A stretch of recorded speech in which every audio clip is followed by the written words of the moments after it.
Hello food lovers, welcome to our channel. నేను మీ రాణి ఎర్రంశెట్టి.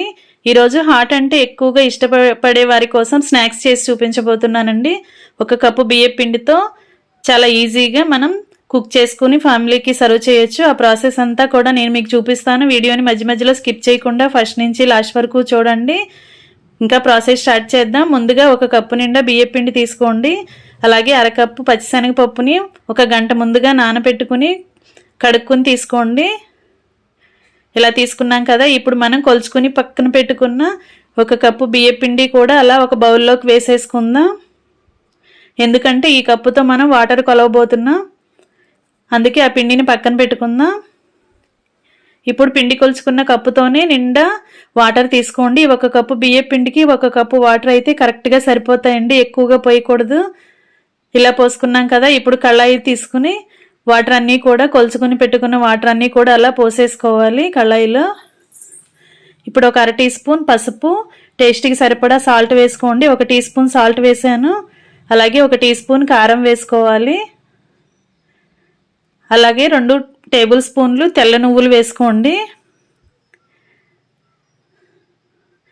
ఇప్పుడు నానబెట్టుకుని కడుక్కుని పెట్టుకున్న పచ్చిశనగపప్పుని అలా వాటర్లో వేసేసుకోవాలండి. ఇలా వేసుకున్నాం కదా,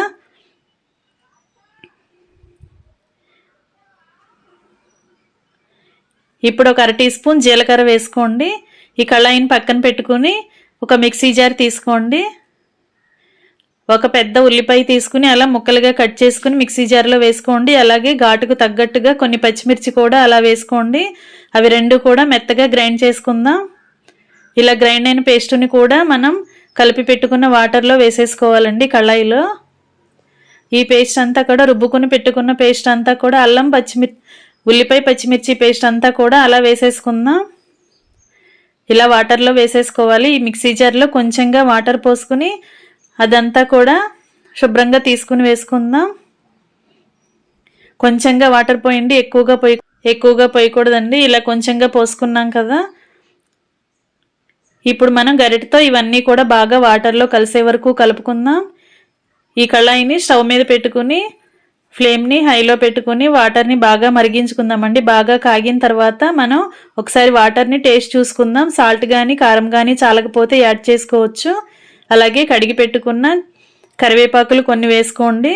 అలాగే 2 టేబుల్ స్పూన్ల ఆయిల్ కూడా వేసుకోండి. అలా వేసుకున్నామంటే పిండి అనేది ఉండలు కట్టకుండా పొడి పొడిలాడుతూ చక్కగా ఉడుకుతుందండి. ఆయిల్ కొంచెం ఎక్కువగా వేసుకున్నా కూడా పర్లేదు. ఇవన్నీ కూడా వాటర్లో బాగా కాగిన తర్వాత స్టవ్ ఆఫ్ చేసేసుకుని మనం కొలుచుకుని పెట్టుకున్న పిండిని తీసుకుని అలా వేసేసుకుందాం. ఈ బియ్య పిండి పొడి బియ్యంతో మరపట్టించిన పిండి అండి. ఇలా పిండి అంతా కూడా వాటర్లో కలిసే వరకు అలా గరిటెతో బాగా కలుపుకుందాం.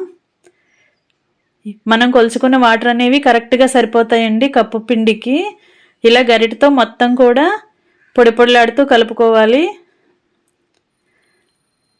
అలా మూత పెట్టుకుని ఒక 10 నిమిషాలు పక్కన పెట్టుకుంటే బాగా చల్లారుతుంది కదా.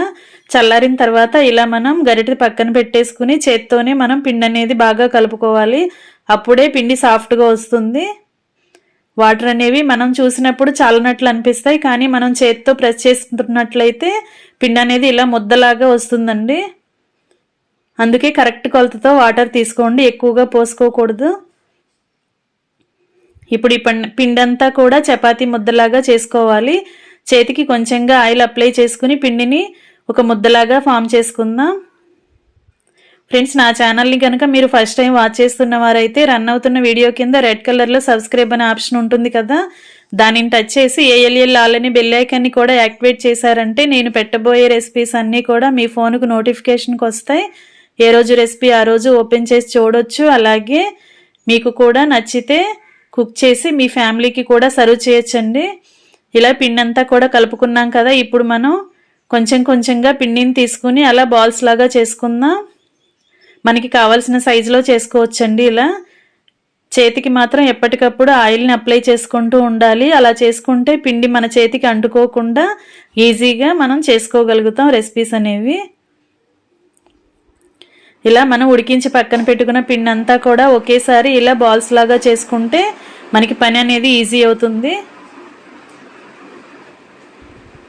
ఇలా మనం పెట్టుకున్న పిండి అంతా కూడా బాల్స్ చేసుకుని ఒక ప్లేట్లోకి పెట్టేసుకుందామండి. అన్నీ కూడా ఇలా మొత్తం పెట్టిన తర్వాత నేను మీకు చూపిస్తున్నాను.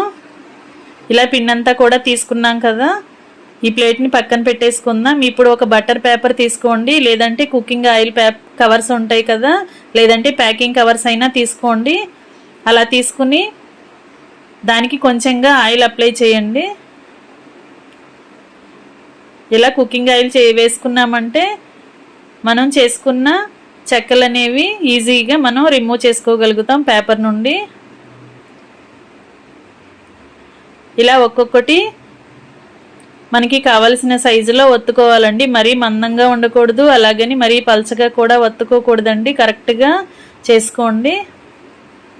ఫ్రెండ్స్, ఈ చెక్కలు అనేవి డిఫరెంట్గా అనిపిస్తాయండి. హాట్ అంటే ఎక్కువగా ఇష్టపడే వారికి ఈ రెసిపీ చాలా బాగా నచ్చుతుంది.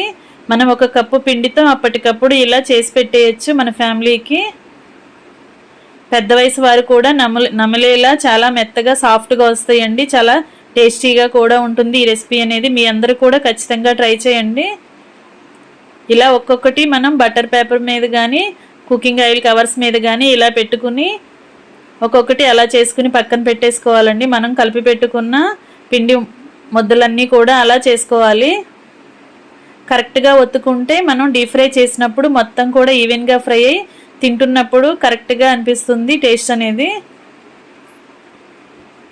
మరీ మందంగా ఉంటే లోపల వరకు ఫ్రై అవ్వకుండా మెత్తగా ఉంటాయండి. అందుకే ఇలా కరెక్ట్ సైజులో మనం చేసుకుని కరెక్ట్గా డీప్ ఫ్రై చేసుకోవాలి. ఫ్లేమ్ని మాత్రం హైలో పెట్టకూడదండి. డీప్ ఫ్రై చేసినప్పుడు మంట కొంచెం మీడియంలోకి పెట్టుకుని స్లోగా కుక్ చేసుకున్నట్లయితే లోపల వరకు కూడా ఈ చెక్కలు అనేవి బాగా ఫ్రై అవుతాయి.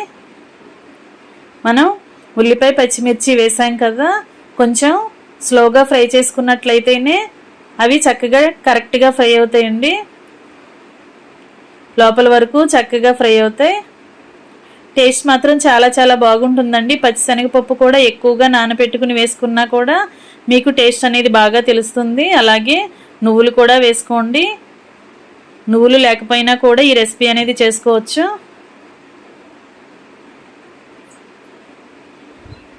ఇలా మొత్తం కూడా మనం చేసి పెట్టుకున్నవన్నీ కూడా ఆయిల్ అప్లై చేసుకుంటూ చేతికి పేపర్కి అలా అప్లై చేసుకుంటూ ఒత్తుకొని అన్నీ ఒక ప్లేట్లోకి పెట్టేసుకున్నామంటే పని అనేది ఈజీ అవుతుందండి. మనం డీప్ ఫ్రై ఈజీగా చేసుకోగలుగుతాం. అన్నీ ఒకే ప్లేట్లోకి తీసుకుని పెట్టుకున్నా సరే ఒకదానికొకటి అంటుకోకుండా చాలా ఈజీగా మనం డీప్ ఫ్రై చేసేటప్పుడు ఒక్కొక్కటి తీసుకోవచ్చండి. అన్నీ కూడా ఇలా చేసుకుని ఒక ప్లేట్లోకి పెట్టేసుకుందాం. ఫ్రెండ్స్, నా ఛానల్ని సబ్స్క్రైబ్ చేసినప్పుడు మాత్రమే నేను పెట్టబోయే రెసిపీస్ అనేవి మీ ఫోన్కి నోటిఫికేషన్కి వస్తాయండి. ఫ్రెండ్స్, మీ సపోర్ట్ నాకు ఇస్తారని ఆశిస్తున్నాను. ఇలా నా ఛానల్ని సబ్స్క్రైబ్ చేసుకుంటే సింపుల్గా టేస్టీగా రెసిపీస్ అనేవి పోస్ట్ చేస్తూ ఉంటానండి.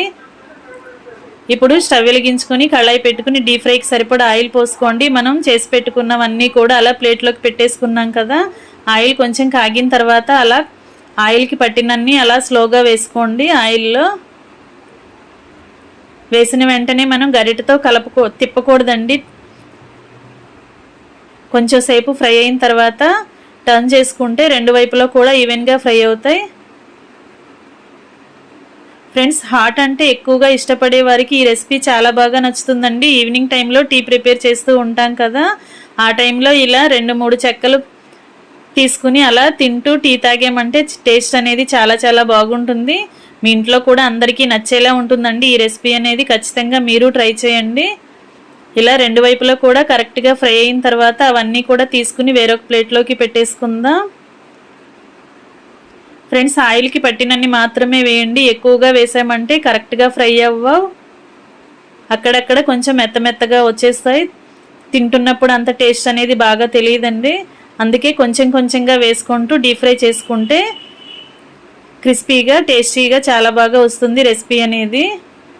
ఇలా తీసుకుని ఆయిల్ అంతా కూడా కిందకు వచ్చేసిన తర్వాత అవన్నీ కూడా ప్లేట్లోకి పెట్టేసుకోవాలి.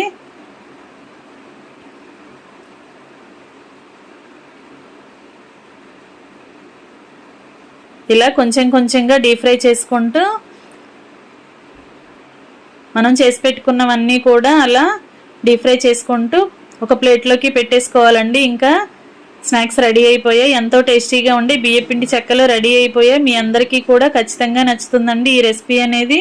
మీరు ట్రై చేసి చూడండి. నేను చూపించిన ఇంగ్రీడియంట్స్ అన్నీ కూడా మీరు వాటర్లో వేసి ఉడికించి పిండిని కలిపారంటే చెక్కలకి టేస్ట్ అనేది చాలా బాగా తెలుస్తుందండి. మీ అందరికీ కూడా నచ్చుతుంది. Thanks for watching. నేను మీ రాణి ఎర్రంశెట్టి.